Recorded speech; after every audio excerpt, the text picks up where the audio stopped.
Welcome to the Get Up and Scale podcast. We're live here today with Justin Buzzy, Kai Capro, and myself, Brett Ridenauer. And it's been a while, guys, and a lot's been going on. Kai's been working out. Brett's been growing a mustache. I don't know what I've been doing, but geez, man, it's been a while. I feel like the Yeah. entrepreneur days are longer than normal days. You guys kind of get that same vibe?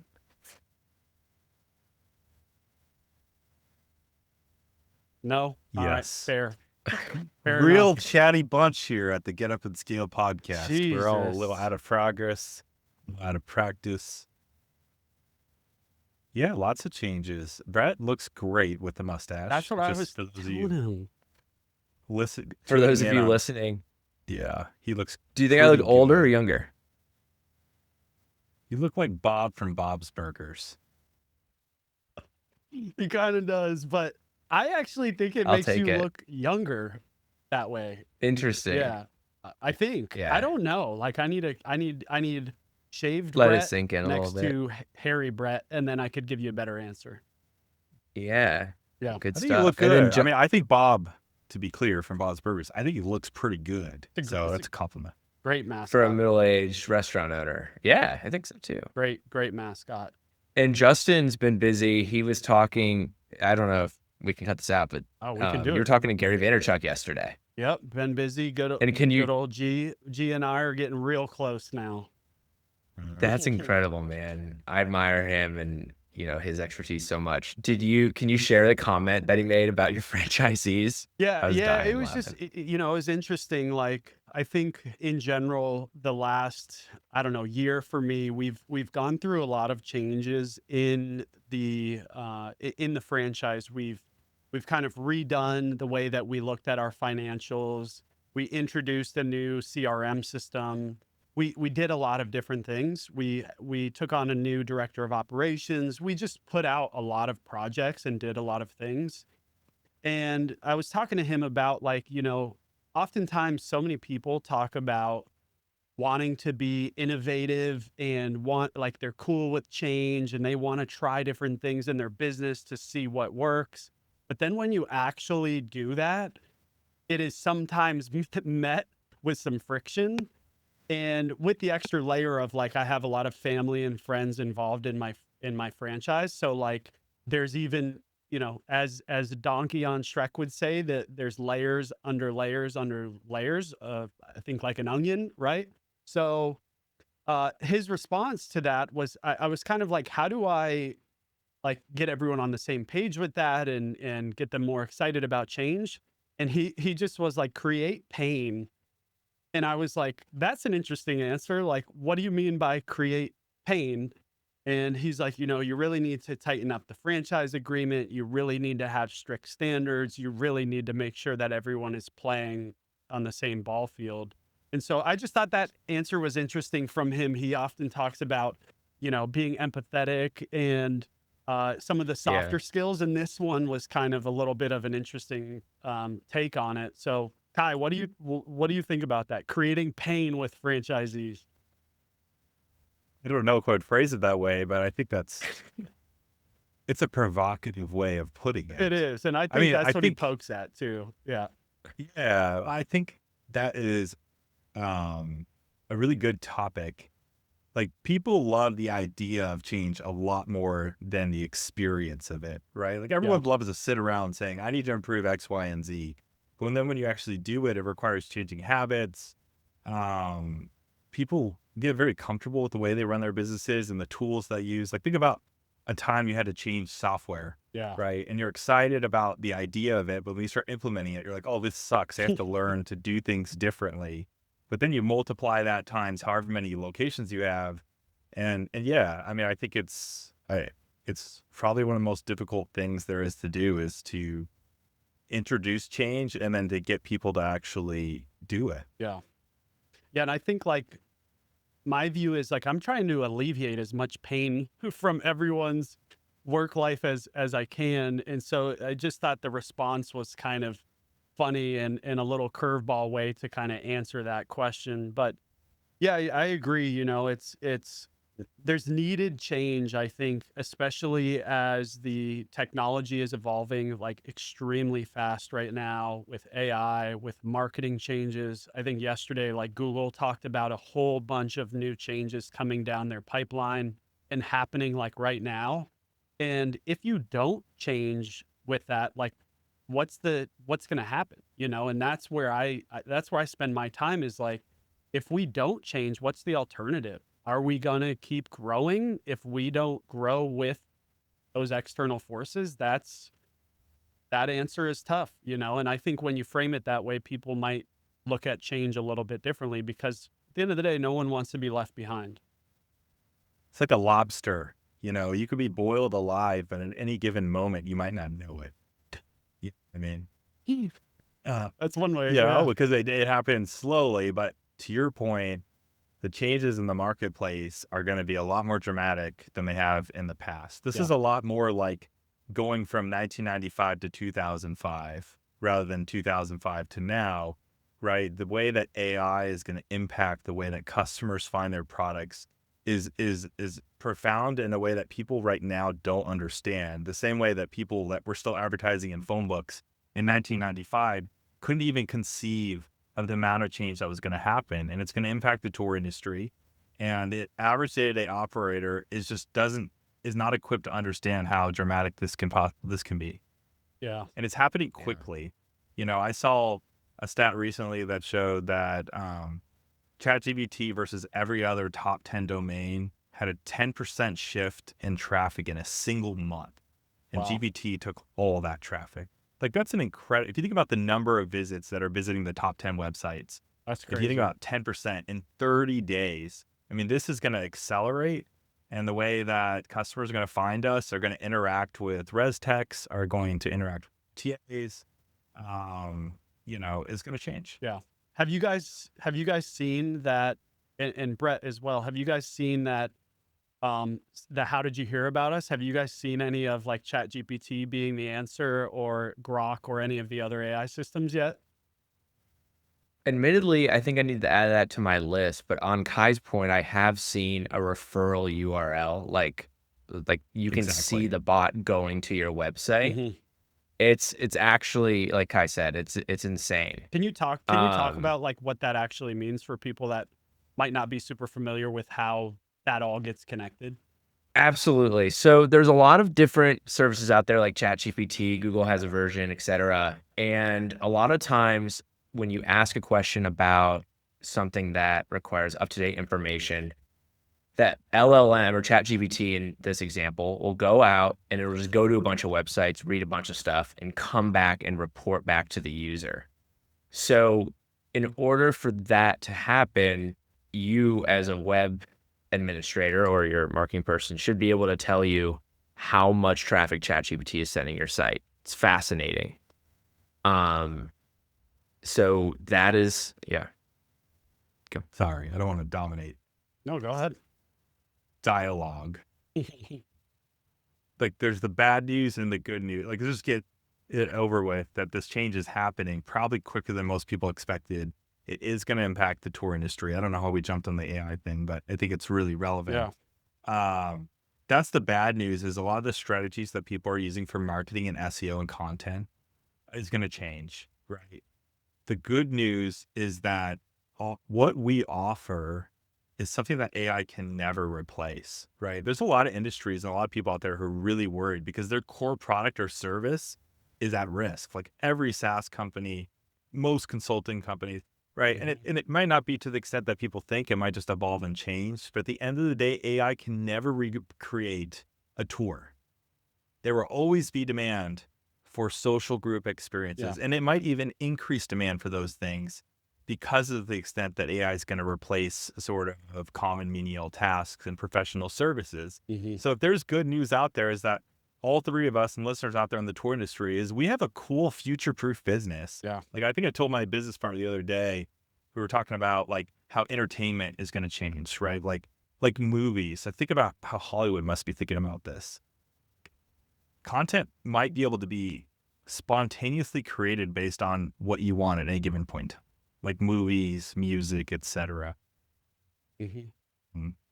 I was telling Andrew, I was like, at no point in time in the future is on-demand AI-generated hentai gonna replace the demand for people going on a, Yep.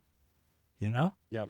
Like, we're not gonna be replaced. So it's really cool. Yeah. That is very I cool. agree. I think one other thing that Gary had said in our talk yesterday was, and it was based off a video I had seen of his, where he thinks that in 20 years, people will pay other people just to go outside and go on a walk with them. Like, the human experience is just going to become more and more desirable as the transition of the internet happens from where it is today to where it is 5, 10, 15 years from now.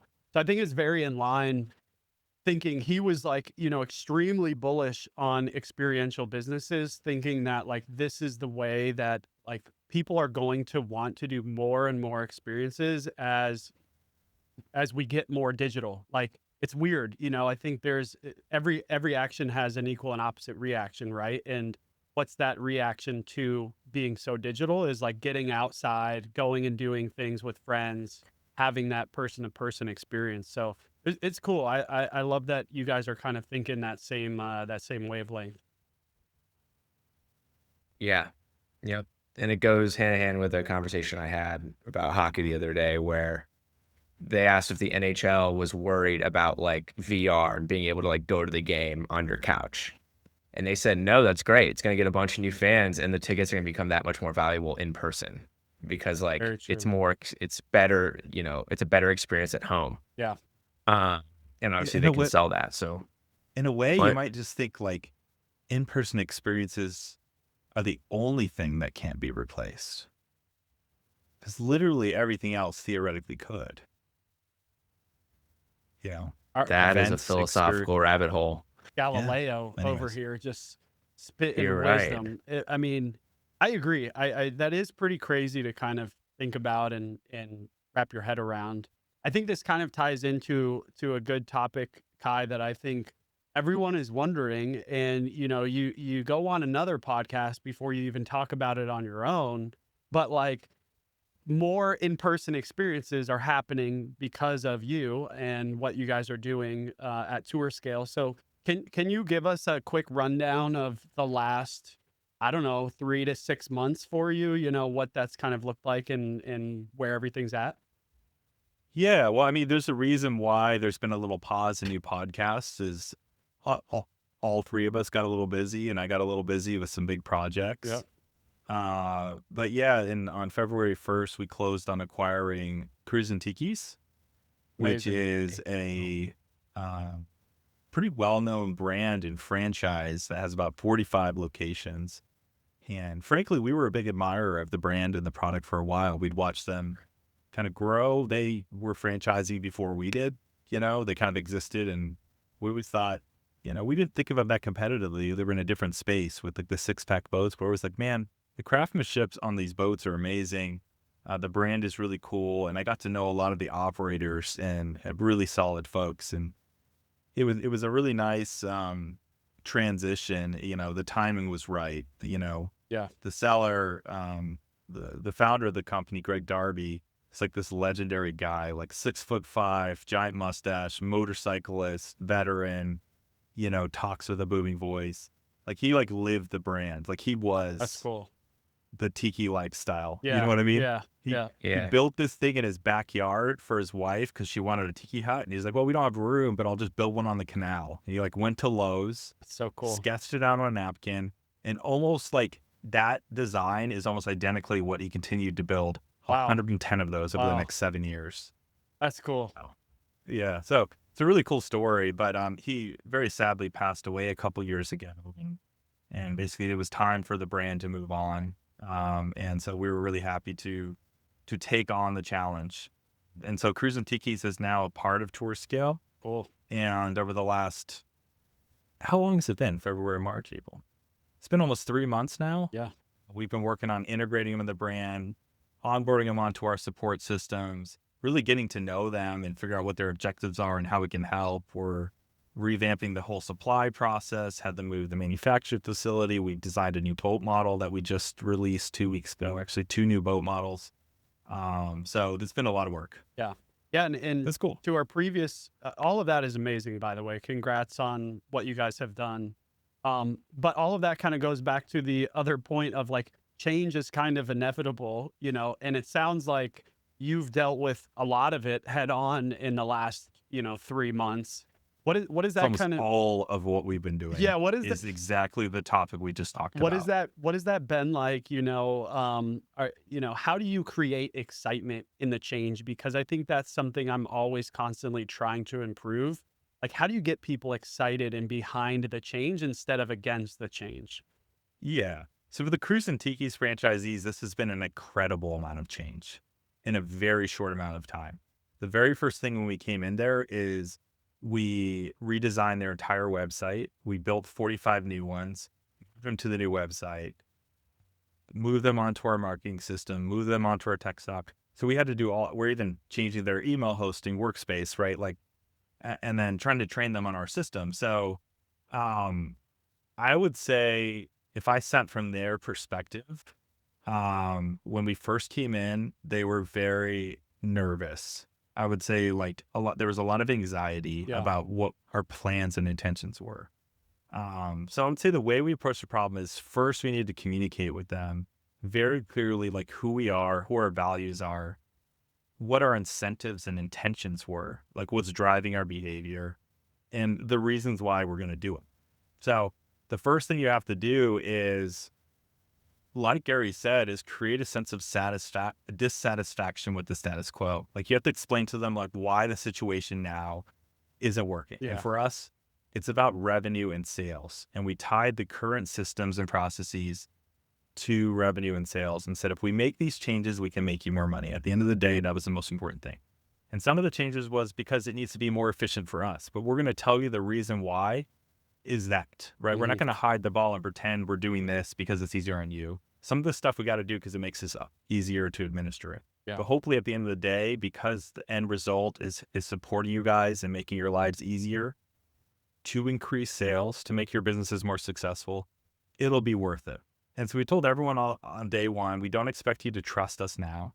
We hope to earn your trust. And we're going to do some things you probably don't like.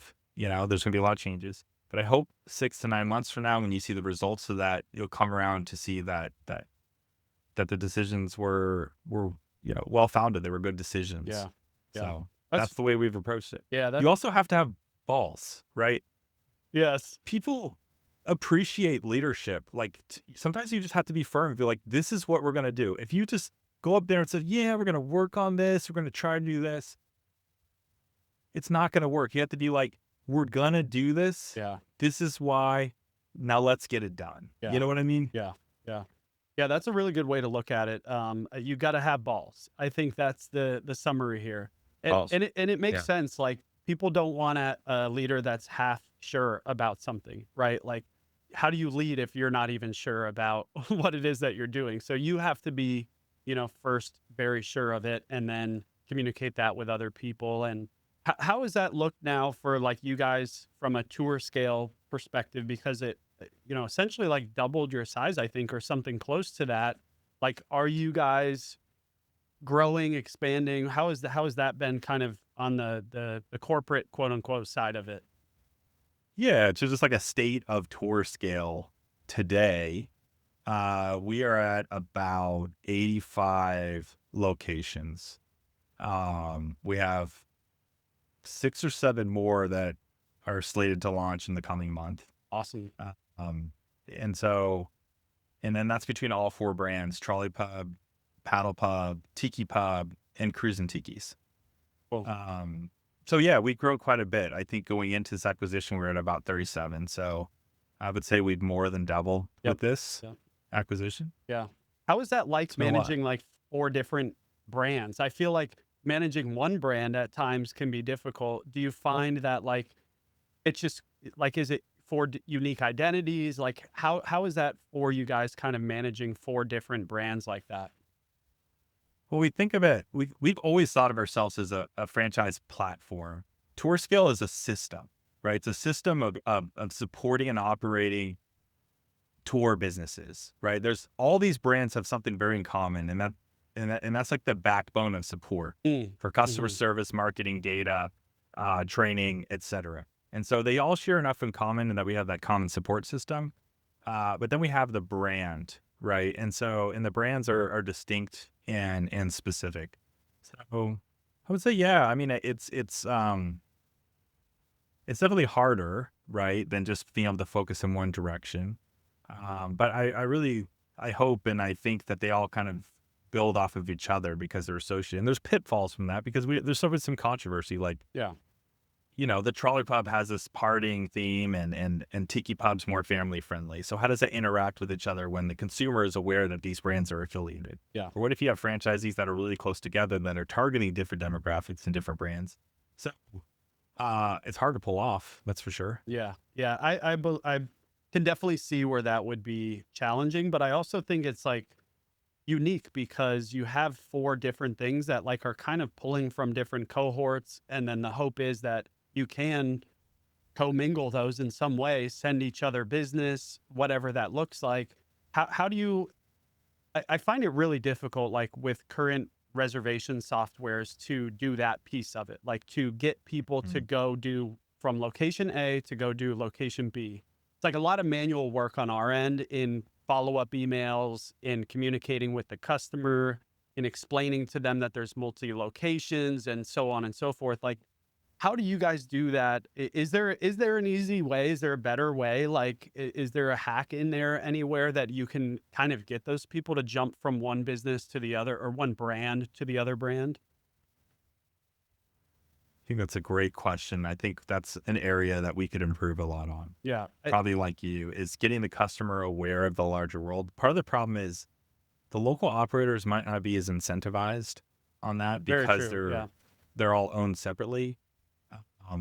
But the reality is letting the brand grow kind of benefits everybody. But that incentive problem is part of the hindrance. Like, we used to have it more prominent on the website to allow customers to bounce from one location to another if they were close to each other. And a lot of the franchisees didn't like that. Yeah. They were like, I want them to stay in my place. I don't necessarily want them to know about the place next state over. Yeah, of and I course. understand that. Yeah. So you have to balance those interests with the interest of building a larger brand. And I think you just have to find the best way of doing it. The reality is the more good experiences people associate with their brand, I think the more likely to return to any location. Yeah.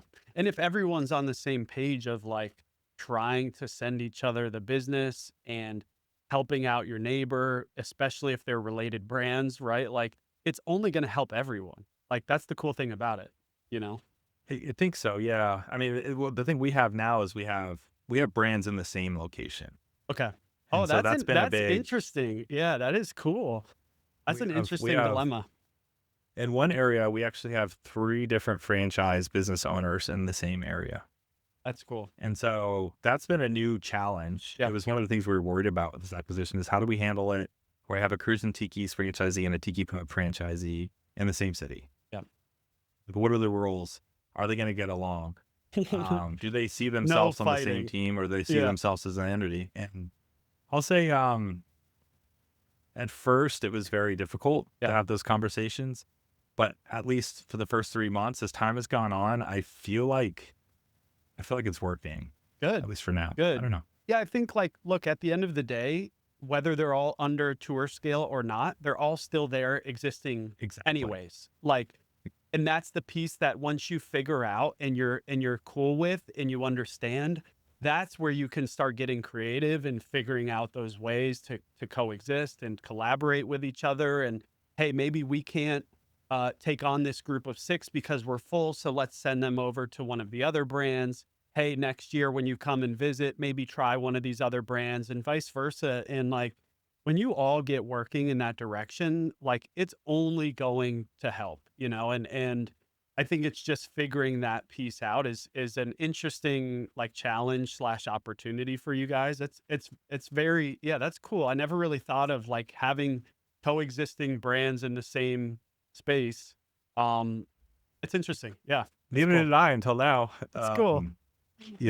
But I think franchising is a team sport, It is, and some people like solo sports, some people like team sports in the business world, and we're seeing that play out in real life. I always think about it this way. When I talk to my franchisees, I'm like, look, there's a lot of tour boat businesses in this market, or tour businesses. Yeah. And from my perspective, it's us versus them. There's a lot more market for us to go and get.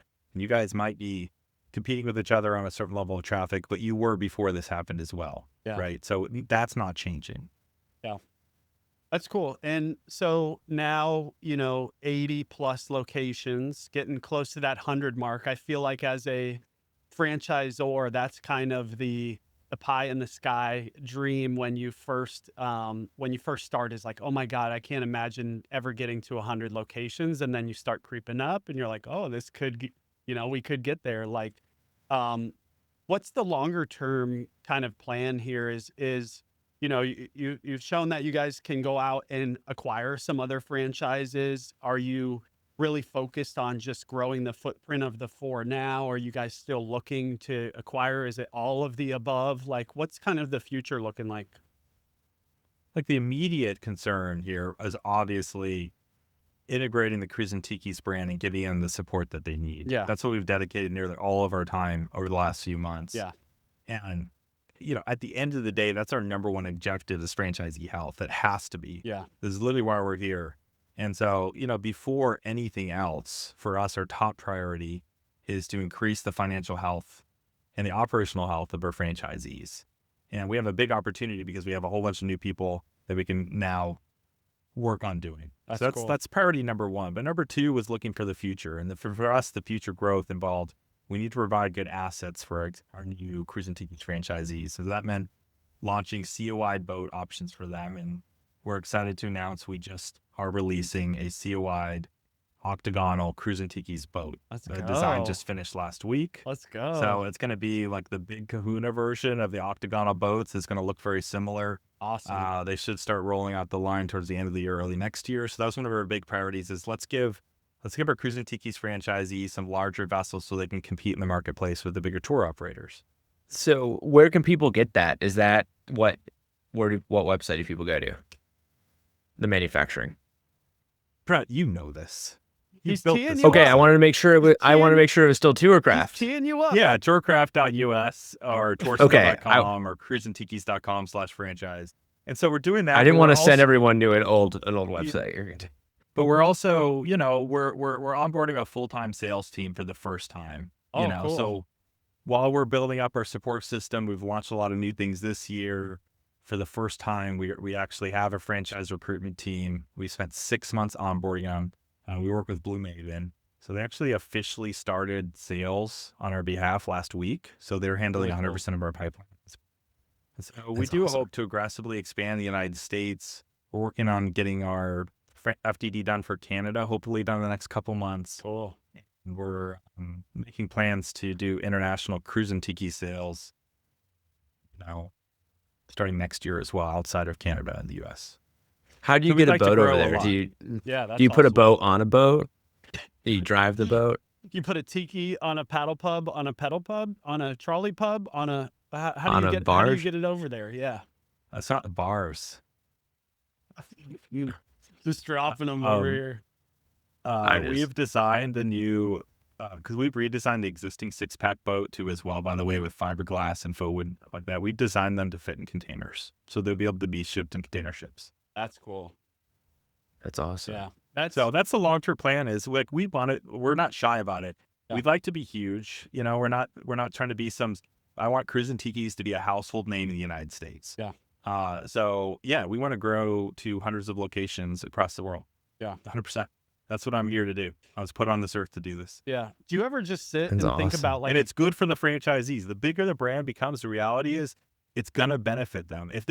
If some guy bought them, was like, oh, we're just going to hang out and just stay in the Southeast, like, that's not what they need. They need someone who's going to go in there and sell a ton of these things, so that, like I said, it becomes a household name. That's only going to increase their sales. So I think our franchisees are excited that we're being aggressive, because we're going to build the Cruisin Tikis brand, and it's going to have a ton of value for them. Yeah.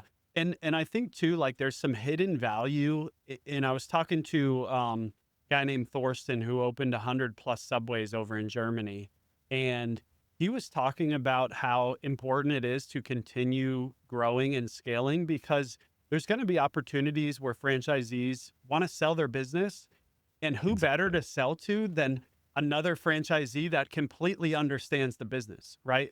So like you're bringing in new franchisees, which are active buyers of your franchise. So like if you're looking to sell as a franchisee, there's no better place to look than just internal, right? And like it's such a great opportunity. And I feel like it's a little hidden thing in franchising that isn't really talked about too much. But I feel like it's a cool thing to think about. Like the more people you bring in, the more opportunity you are giving for your current franchisees to find a great path to an exit themselves, you know?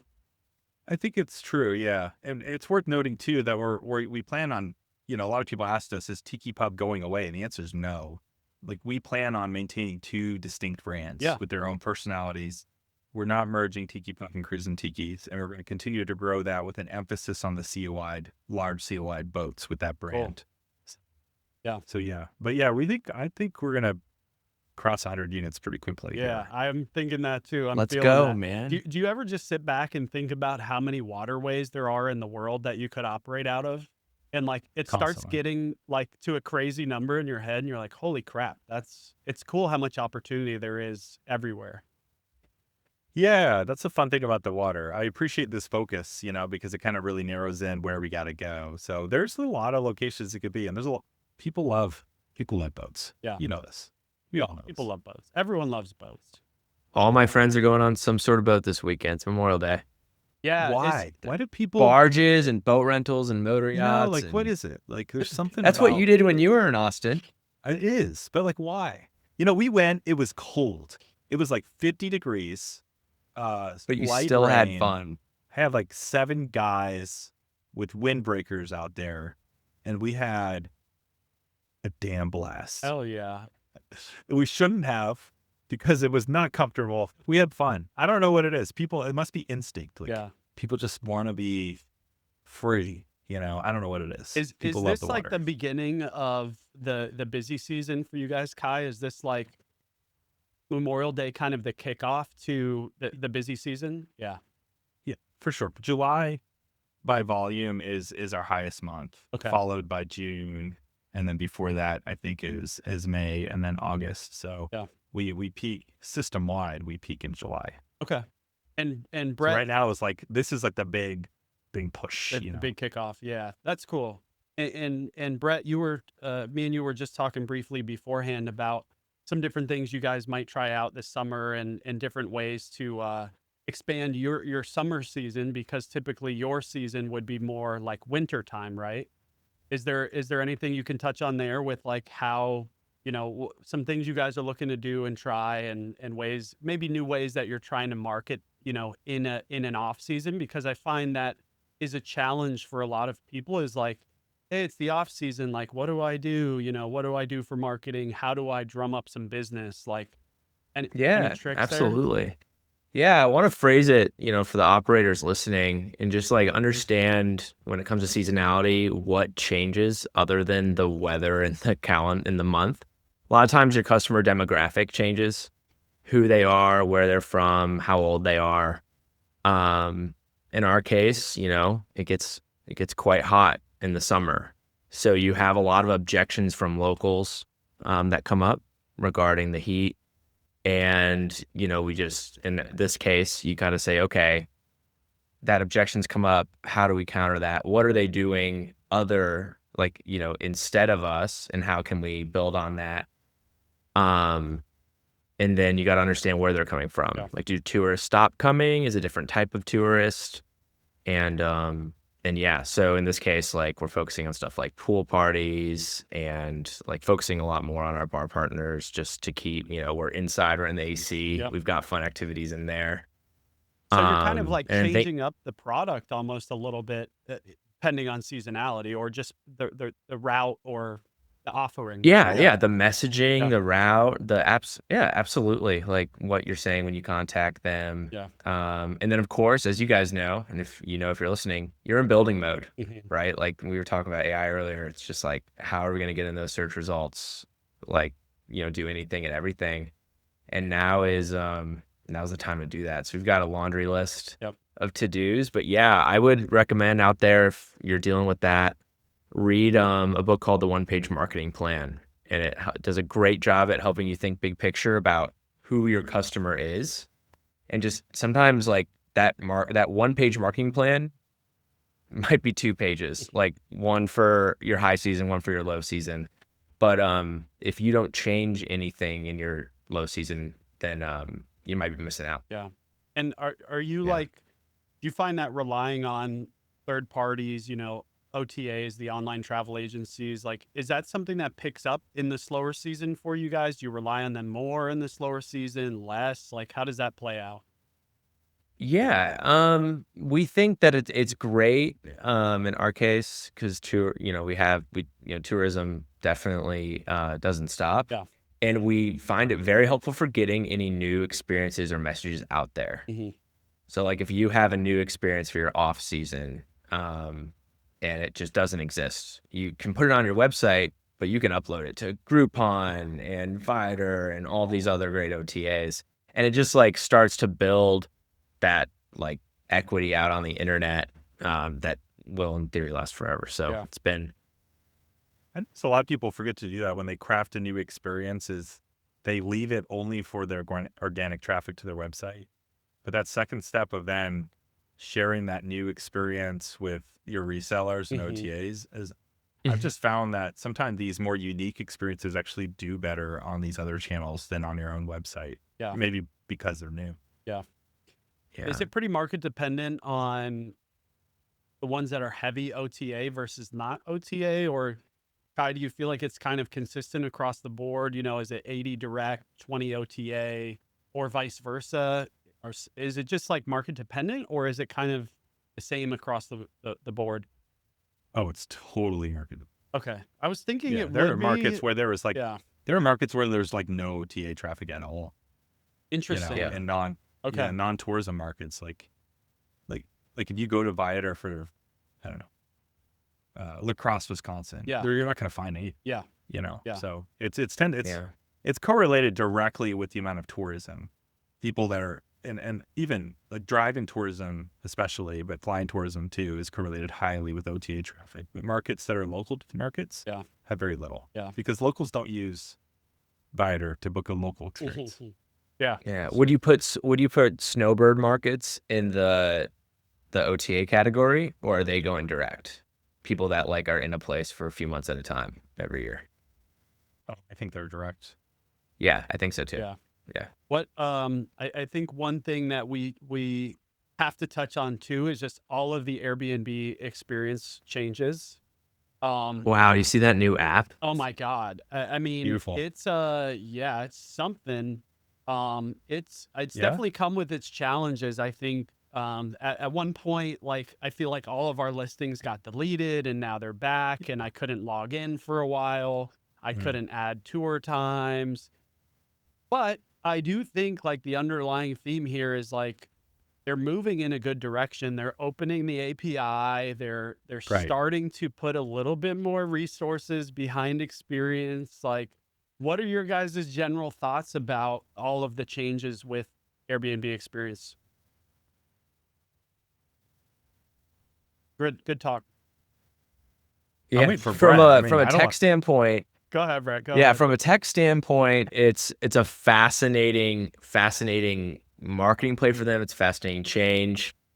I was reading an article about how some of these apps are just like this might be the future, similar to how iPhones have a big update every few years. Like apps will be doing that to get like re-downloads and people that might have fallen off the Airbnb train and started using a different app. They definitely set themselves up to build a lot more on this. It's clear Airbnb wants this to be a place to stay, to do stuff. But yeah, I don't know how it's affecting listings. I mean, sounds like you had a lot of your franchisees were on there.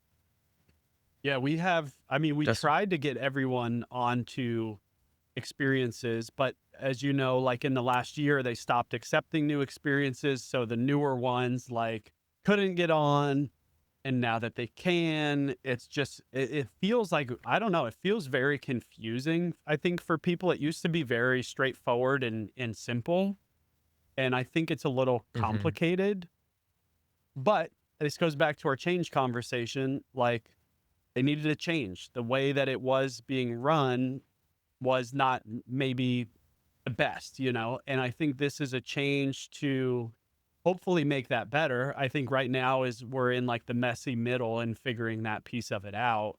But yeah, I do think like it's a huge platform and can be a huge revenue driver, especially if you get like top placement in a bigger market. Like I was top Orlando Airbnb experience for like 2 to 3 years, and like thousands of reviews came through on that, and a lot of business was coming through via Airbnb. So I'm hoping that the searchability stays high.